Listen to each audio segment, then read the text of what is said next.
Hey guys, welcome back to my channel. তো তোমরা সকলে কেমন আছো? আই হোপ ভালো আছো, সুস্থ আছো, আর আমিও বেশ ভালো আছি।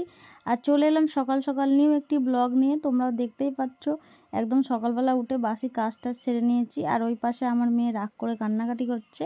আর এখানটায় দেখো চা বসিয়ে দিয়েছি। দুধ চাটাই আমি বেশি খাই, কারণ আমাদের লিকার চা খুবই কম হয়। আর এখানে চা বসিয়েছি, একদম ওয়েদার হেভি সুন্দর, গরম নেই আর প্রচণ্ড ঝড় বৃষ্টি হচ্ছে।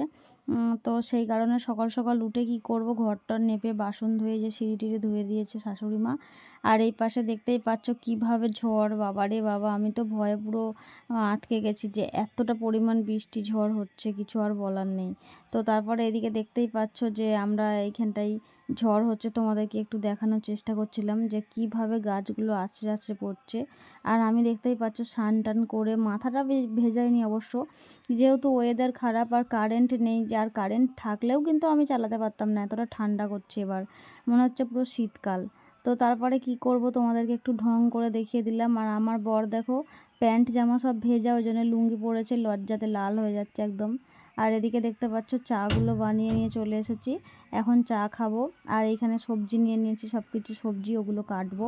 তো কি রান্না করব এখনও কিছুই জানি না, পটল টমেটো এসব ছিল, ওগুলোই খাবো। তো তোমরা মেঘের গর্জন নিশ্চয়ই শুনতে পাচ্ছ, মেঘ ডাকছে ভীষণই জোরে জোরে, আর বৃষ্টিও পড়ছে ঝিরিঝিরি করে। মানে কালকে সন্ধ্যা থেকে চালু করেছে, আজকে মনে করো তখন বাজে প্রায় 10টা থেকে 10:30। তো তখন আমরা ঘুম থেকে উঠে ব্রেকফাস্ট করলাম, দেখলে চাটা খাওয়া দাওয়া করছি, ঘরটর নেপে নিয়েছি, বাসি যা কাজ ছিল সবই মোটামুটি সেরে নিয়েছি। আর আমার বরকে চাটা বানিয়ে দেওয়ার পরে বলছিলাম কেমন চাটা করেছি, খেয়ে বলো। তো আমার বর দেখো একটু মানে রঙ্গ করে বলছিল ইয়ামি ইয়ামি টেস্টি, তো দারুণ হয়েছে এটাই বলছিল। তারপরে বলতে বলতে সব কিছু সবজিগুলো নিয়ে কি রান্না করব করতে করতে কিন্তু বানিয়ে ফেললো আমার বর খিচুড়ি। আমার বর বলল বৃষ্টির দিনে গরম গরম খিচুড়ির সাথে কিন্তু আলু ভাজা বেগুন ভাজাটা খুব ভালো মানাবে। আর সেদিনকে কিন্তু ছিল সোমবার, আমার বর যেহেতু বাবা মহাদেবের বার করে, সেদিনকে নিরামিষ জিনিস খায়।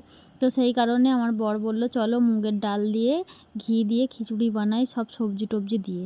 আর আমার মেয়ে দেখো আলু ভাজা আমাকে হতে দিচ্ছিল না, খুব তাড়াহুড়ো করছিল, কাঁদছিল, ওই জন্য কিন্তু সিদ্ধ করা নুন হলুদ দিয়ে আলু, সেই আলু। আর এখানে দেখতে পাচ্ছ আমি আলু ভাজাও করছি অলরেডি, লঙ্কা ফোড়ন দিয়ে, আর বেগুন ভাজা করেছি।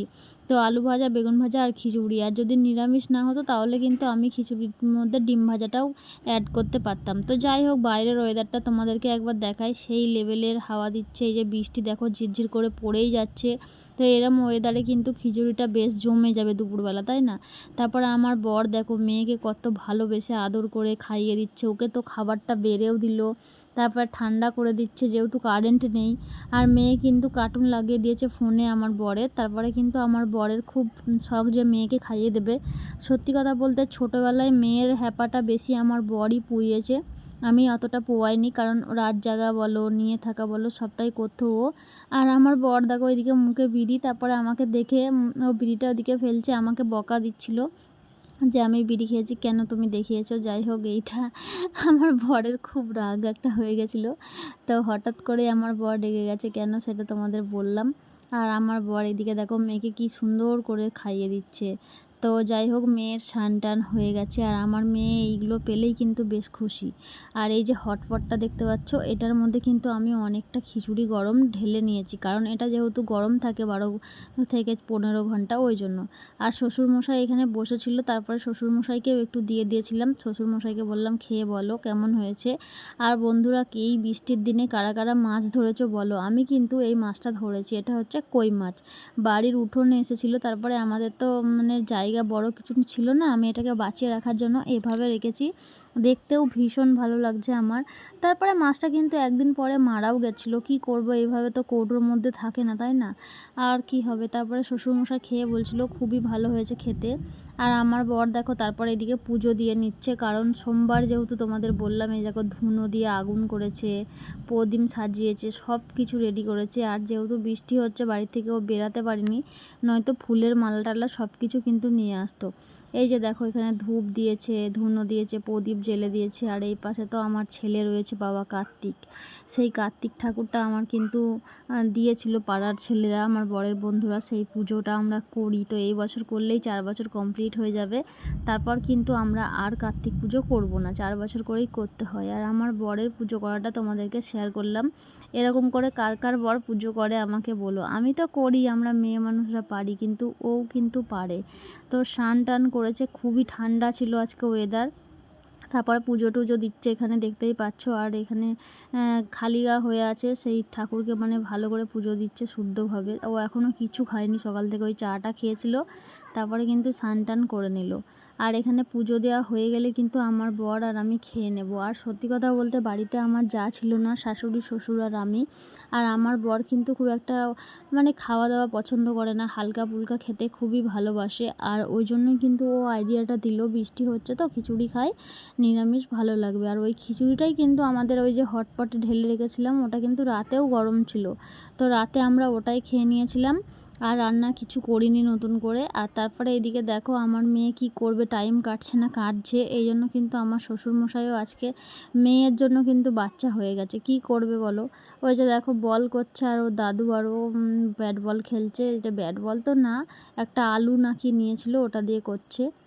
আর এদিকে তো আমার বর এতটা পুজোয় মগ্ন, ধ্যানে মগ্ন, কিছু বলার নেই।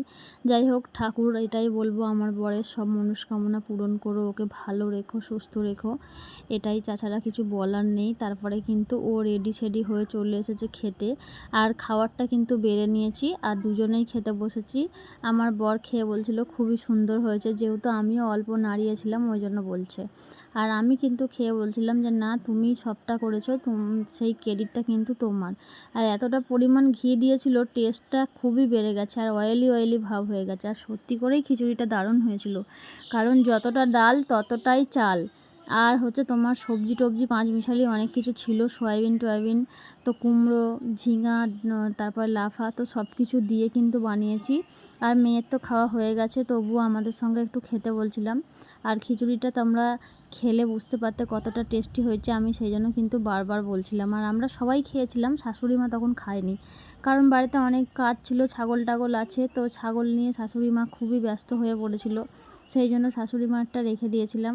আর আমরা কিন্তু কিছু বানালে সবসময় চেষ্টা করি আমার বড় মা শাশুড়িদের, মানে পিছনের বাড়ির বড় মা শাশুড়িদের একটু দিয়ে খাওয়ার, কারণ ওনার মেয়ে একটাই বিয়ে হয়ে গেছে, ছেলে নেই। তো বড় মা আমাকে নিজের মেয়ের মতো খুব ভালোবাসে, যখন যা কিছু হয় আমাকেও দিয়ে খায়, সেই কারণে। আর তারপরে এদিকে দেখতে পাচ্ছ বাবা আর মেয়ে মিলে পাঞ্জা লড়ছে, মেয়ের খুব শখ বাবার সঙ্গে পাঞ্জা লড়বে। তারপরে বলছে আমি একবার তোমায় হারিয়ে দিই না, দাঁড়াও, তাই জন্য ওর বাবা কিন্তু এরকম করছে। এইদিকে দেখো ওর ঠাম্মি ওকে কিন্তু মুড়ি চিনি দিয়ে খাইয়ে দিচ্ছে। তো আজকের ব্লগটা এইটুকুই, আর বেশি বড় করব না। কেমন লেগেছে তোমরা কমেন্টে জানাবে, ভালো লাগলে লাইক কমেন্ট শেয়ার করে দিবে।